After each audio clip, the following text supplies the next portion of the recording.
ನಮಸ್ಕಾರ ಮಾತೆಲ್ಲ ಸರ್ ನಾನಿವತ್ತು ಮಧ್ಯಾಹ್ನಕ್ಕೆ ಸೂಪರ್ ಆದಂಥ ಒಂದು ಅಡುಗೆ ಮಾಡಿದ್ದೇನೆ. ಅದನ್ನು ನಾನು ನಿಮಗೆ ಶೇರ್ ಮಾಡ್ತೇನೆ. ಅದು ಕೂಡ ರೆಸಿಪಿ ಚಾನಲಲ್ಲಿ ಸಖತ್ತಾಗಿ ಬರ್ತದೆ ಆಯಿತಾ. ತುಂಬ ಈಸಿ. ನಾನು ಬಿರಿಯಾನಿ ಮಾಡಿದ್ದೇನೆ, ನಿಮಗೆ ತೋರಿಸ್ತೇನೆ. ಬಿರಿಯಾನಿ ಮಾಡಿದ್ದೇನೆ ಮತ್ತು ಚಿಕನ್ ರೋಲ್ ಮಾಡಿದ್ದೇನೆ. ತುಂಬ ಈಸಿ. ಚಿಕನ್ ಬಿರಿಯಾನಿ ಅಂತೂ ಮ್ಯಾರಿನೇಟ್ ಮಾಡೋದು ಮತ್ತು ಕುಕ್ಕರಲ್ಲಿ ಹಾಕೋದು ಅಷ್ಟೇ ಕೆಲಸ. ಉರ್ವಲ್ ಕೂಡ ಹಾಗೆ. ನಾವು ನನ್ನೊಂದು ಉರ್ವಲ್ ತಿಂದಿದ್ದೇವೆ ಆಯಿತಾ, ಹೊರಗಡೆ ಹೋಟೆಲ್ ತುಂಬ ಚೆನ್ನಾಗಿತ್ತು ಮಾತ್ರ. ಆ ಚಿಕನ್ ಉರ್ವಲ್ ತಿಂದ ನಂತರ ನನ್ನ ಹಸ್ಬೆಂಡಿಗೆ ಒಂದು ಸಲ ಉರ್ವಲ್ ಮಾಡಾಕಿದ್ದು. ನಾನು ಅಂದ್ಕೊಂಡು ಉರ್ವಲ್ ಹೇಗಪ್ಪ ಮಾಡೋದು, ಹೇಗಿರ್ಬೋದು ಅಂತ ನಾನು ಯೋಚನೆ ಮಾಡ್ತಿದ್ದೆ. ಬಟ್ ನಾನು ವೀಡಿಯೋಸ್ ಎಲ್ಲ ನೋಡಿ ಮಾಡಿದ್ದೇನೆ. ಸೂಪರಾಗಿ ಬಂದಿದೆ ಆಯಿತಾ. ಕೆಲವರೆಲ್ಲ ಕ್ಯಾಶ್ಯೂನಟ್ಸ್ ಎಲ್ಲ ಪೇಸ್ಟ್ ಹಾಕ್ತಾರೆ, ಕೆಲವರು ವೀಡಿಯೋದಲ್ಲೆಲ್ಲ ಕ್ಯಾಶ್ಯೂನಟ್ ಪೇಸ್ಟ್ ಹಾಕೋದಿಲ್ಲ. ನಾನು ಅಂದ್ಕೊಂಡು ಕ್ಯಾಶ್ಯೂನಟ್ ಪೇಸ್ಟ್ ಹಾಕಿದರೆ ಚೆನ್ನಾಗಿ ಬರುತ್ತೆ ಅಂತೇಳಿ, ಹಾಗೆ ನಾನು ಕ್ಯಾಶ್ಯೂನಟ್ ಪೇಸ್ಟ್ ಹಾಕ್ಕೊಂಡೇ ಮಾಡಿದ್ದೇನೆ. ಸೂಪರಾಗಿ ಬಂದಿದೆ.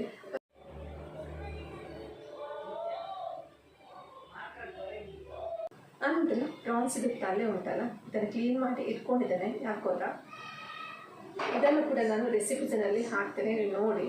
ಇದು ನಾನು ಇದನ್ನು ನೀರು ತೆಗೆದುಬಿಟ್ಟು ಒಂದು 3 ಲೋಟ ನೀರು ಇರ್ತೇನೆ, 2 ಲೋಟ ಮಾಡಿಬಿಟ್ಟು ಅದನ್ನು ನಾನು ಬಾಟ್ಲಲ್ಲಿ ಹಾಕಿಬಿಟ್ಟು ಮತ್ತು ಫ್ರಿಜ್ಜಲ್ಲಿ ಇಟ್ಟು ಬಿಡ್ತೇನೆ. ನಾನು ಯಾವಾಗಾದರೂ ತರಕಾರಿ ಪದಾರ್ಥ ಇದಕ್ಕೆ ಸೂಟ್ ಆಗುವಂಥದ್ದು ಯಾವ ತರಕಾರಿ ಪದಾರ್ಥ ಇರುವಾಗ ಇದರ ರಸ ಇದೆಯಲ್ಲ, ನೀರಿರುತ್ತಲ್ಲ, ಅದನ್ನು ಅದಕ್ಕೆ ಹಾಕ್ತೇನೆ. ಸೂಪರ್ ಟೇಸ್ಟ್ ಬರ್ತದೆ ಆಯಿತಾ. ಇದನ್ನು ಬಿಸಾಕೋದಿಲ್ಲ. ನನಗೊಬ್ಬ ರೆಸಿಪಿನ ಹೇಳಿಕೊಟ್ಟದ್ದು, ಅದನ್ನು ನಾನು ಇವಾಗ ಮಾಡ್ತಾಯಿದ್ದೇನೆ. ನಾನು ಮಾಡ್ತಿದ್ದೇನೆ, ಆದರೆ ನಾನು ಯಾವತ್ತೂ ನನಗೆ ತೋರಿಸಲಿಕ್ಕೆ ಆಗಲಿಲ್ಲ. ಇವತ್ತು ಮಾತ್ರ ನಾನು ಇವಾಗ ಫ್ರೀ ಇದ್ದೇನೆ, ಹಾಗಾಗಿ ಇವಾಗ ಮಾಡಲಿಕ್ಕೆ ಹೊರಟಿದ್ದೇನೆ. KFC में आ गया था मैं, एक जूस है और फ्रेंच फ्राइज और एक थोड़ा सा चिकन आ गया। ये मेरे लिए 250 रुपये। मैंने भी प्राइसिंग ना मुझे पैसा ही थोड़ा महंगा है। फिलहाल मैं अभी एरिया में हूँ, वो एक्चुअली एम्बेसी वाला एरिया है। ये है नाइजीरिया का है।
ಯಾರು ಚಂದ ಅದನ್ನು ನೋಡಿ, ಯಾರ್ದು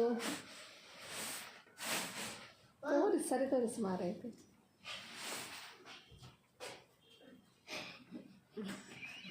ಯಾರು ಚಂದ ಅದದು?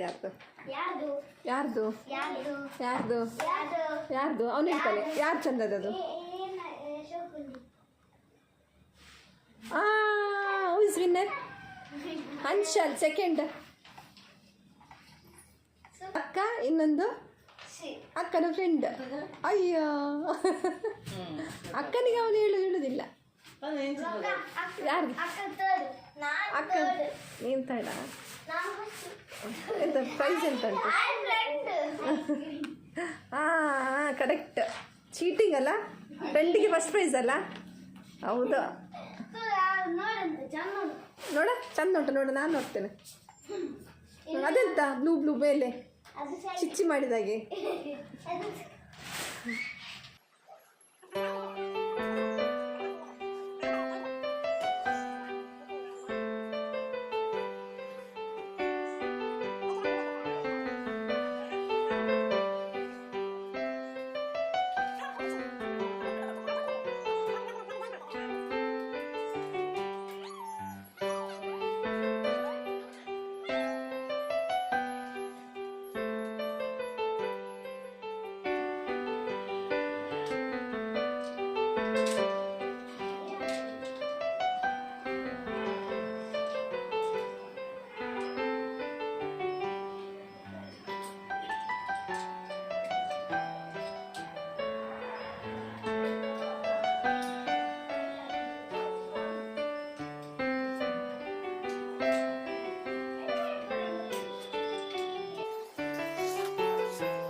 ದೀಪಾವಳಿ ಮುಗಿಯಿತು, ಹಾಗೆ ತುಳಸಿ ಪೂಜೆ ಕೂಡ ಮುಗಿಯಿತು.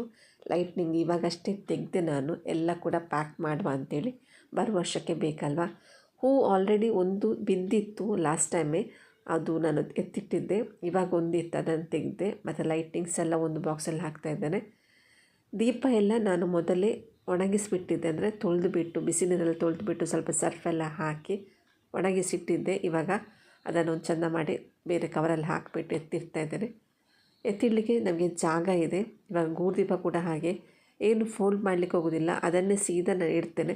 ನಮಗೆ 2 ರೂಮಲ್ಲಿ ಕೂಡ ಮೇಲ್ಗಡೆ ಸ್ಪೇಸ್ ಇರುತ್ತಲ್ಲ, ಅದಕ್ಕೆ ಬಾಗಿಲೆಲ್ಲ ಮಾಡಿ ಚೆನ್ನಾಗಿದೆ ಜಾಗ, ಹಾಗಾಗಿ ತೊಂದರೆ ಇಲ್ಲ. ಗೂಡುದೀಪ ಹೇಗಿದೆ ನೋಡಿ, ಹಾಗೆ ಲೈಟ್ ಕೂಡ ಅದರಲ್ಲಿ ಹಾಗೇ ಇದೆ, ಒಂದು ಲೈಟ್ ಹಾಗೇ ಎತ್ತಿಡ್ತಾ ಇದ್ದೇನೆ. ಫೋಲ್ಡ್ ಎಲ್ಲ ಮಾಡಲಿಕ್ಕೆ ಏನು ಹೋಗೋದಿಲ್ಲ. ನೆಕ್ಸ್ಟ್ ವರ್ಷ ಅದನ್ನು ಸೀದಾ ತೆಗೆಯೋದು. ಇದು ತುಂಬ ಸುಲಭ. ಮತ್ತು ಅದರ ಮೇಲೆ ನಾನು ಬರೆದಿರ್ತೇನೆ ಬಾಕ್ಸಲ್ಲಿ, ಅದು ಗೊತ್ತಾಗಬೇಕಲ್ಲ ಅದೇ ಬಾಕ್ಸ್ ಅಂತೇಳಿ. ಇಲ್ಲಾಂದರೆ ಎಲ್ಲ ಬಾಕ್ಸ್ ತೆಗೆದು ಓಪನ್ ಮಾಡಿ ನೋಡಬೇಕು. ನಾವು ಬಾಕ್ಸ್ ಮೇಲ್ಗಡೆ ಬರೆದು ಬಿಟ್ಟರೆ ಅದು ಈಸಿ ಆಗುತ್ತೆ. ನಾವಿವಾಗ ಏನಾದರೂ ಹುಡುಕ್ಲಿಕ್ಕೆ ಹೋದರೆ ಎಲ್ಲ ಬಾಕ್ಸ್ ಓಪನ್ ಮಾಡಬೇಕಂತಿಲ್ಲ. ಆ ಬಾಕ್ಸ್ ಒಳಗೆ ಏನಿದೆ ಅಂತ ಅದು ಓದಿದರೆ ಗೊತ್ತಾಗುತ್ತೆ. ನೆಕ್ಸ್ಟ್ ವರ್ಷಕ್ಕೆ ಕೂಡ ತುಂಬ ಈಸಿ ಆಗುತ್ತೆ. ಮನೆ ಕೆಲಸ ಮುಗಿಸ್ಬಿಟ್ಟು ನಾವು ಟೆರೆಸ್ಸಿಗೆ ಬಂದಿದ್ದೇವೆ. ಸ್ವಲ್ಪ ನೀರು ಹಾಕುವ ಅಂಥೇಳಿ. ಗುಡಿಸಿದರೆ ಎಷ್ಟು ಹೇಳಿದರೆ ಅಷ್ಟೇ, ಮತ್ತೆ ಧೂಳು ಬರುತ್ತೆ. 1-2 ದಿವಸ ಬಿಟ್ಟು ಮತ್ತೆ ಧೂಳು ಬರುತ್ತೆ. ಸ್ವಲ್ಪ ನೀರು ಹಾಕಿದರೆ ಒಂದು ಸ್ವಲ್ಪ ದಿನ, ಒಂದು ವಾರದ ಮಟ್ಟಿಗಾದರೂ ಚೆನ್ನಾಗಿರುತ್ತೆ, ಕ್ಲೀನಾಗಿರುತ್ತೆ ಅಂಥೇಳಿ ನೀರು ಹಾಕ್ತಾಯಿದ್ದೇವೆ. ಕತ್ಲಾಗ್ತಾ ಬರ್ತಾಯಿತ್ತು, ಹಾಗಾಗಿ ನಾವು ಬೇಗ ಮಾಡಿ ಮುಗಿಸುವ ಅಂತ ಹೇಳ್ಬಿಟ್ಟು ನಾನು ಸ್ವಲ್ಪ ಇಡಿಸುಳಿ ಇಟ್ಕೊಂಡು, ಅಂದರೆ ಏನು ಗೊತ್ತಾ, ನೀರು ನಿಮಗೆ ಕಾಣೋದಿಲ್ಲ, ಅದು ಆ ಕಡೆ ಸೇರ್ತಾ ಇತ್ತು ನೀರು, ಮಣ್ಣಿದು ನೀರು. ಹಾಗಾಗಿ ನಾನು ಕೂಡ ಸ್ವಲ್ಪ ಗುಡಿಸ್ತಾ ಇದ್ದೆ, ಸ್ವಲ್ಪ ನೀರು ಫಾಸ್ಟಾಗಿ ಮೂವ್ ಆಗಲಿ ಅಂಥೇಳಿ. ನಾವೀಗ ನೀರು ಹಾಕಬೇಕಿದ್ರೆ ಒಂದು ಇನ್ಸಿಡೆಂಟ್ ಆಯಿತು. ಏನಂತಂದರೆ, ನಾನು ಟ್ರೈಪಾಡ್ ತೊಗೊಂಬಂದಿದ್ದೆ ಶೂಟ್ ಮಾಡಲಿಕ್ಕೆ ಅಂತೇಳಿ. ನಾನು ಟ್ರೈಪಾಡನ್ನು ಮೆಟ್ಲ ಹತ್ತಿರ ಇಟ್ಟಿದ್ದೆ. ನಾನು ನೀರು ಹಾಕ್ತೇನೆ ಅಂತೇಳಿ ಮೆಟ್ಲ ಹತ್ರ ಟ್ರೈಪಾಡನ್ನು ಬದಿಗಿಡದೆ ನಾನು ಪೈಪನ್ನು ಎಳ್ಕೊಂಡು ಹೋಗುವಷ್ಟರಲ್ಲಿ ನನ್ನ ಟ್ರೈಪಾಡ್ ಮೊಬೈಲ್ ಕೆಳಗೆ ಬಿತ್ತು, ಪಕ್ಕದ ಮನೆಯವರ ಕಂಪೌಂಡ್ನೊಳಗೆ ಬಿತ್ತು. ಅದು ಬೀಳುವ ಸೀನ್ ಇದೆ. ಪುಣ್ಯಕ್ಕೆ ನನ್ನ ಮೊಬೈಲ್ ಏನಾಗಲಿಲ್ಲ. ನಾನು ಅಂದ್ಕೊಂಡೆ ಕತೆ ಮುಗಿಯಿತು, ಆಯಿತು, ಇನ್ನು ಯೂಟ್ಯೂಬ್ ಮಾಡಿದ ಹಾಗೆ ಅಂತ ಅಂದ್ಕೊಂಡೆ. ಪುಣ್ಯಕ್ಕೆ ದೇವರ ದಯದಿಂದ ಏನೂ ಆಗಲಿಲ್ಲ.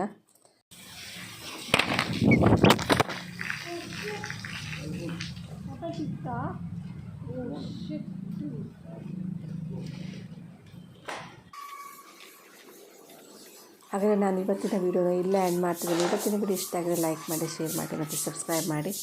ಮತ್ತೊಂದು ಹೊಸ ವಿಡಿಯೋದಲ್ಲಿ ಮತ್ತೆ ಸಿಗೋಣ. Until then take care, bye, thank you.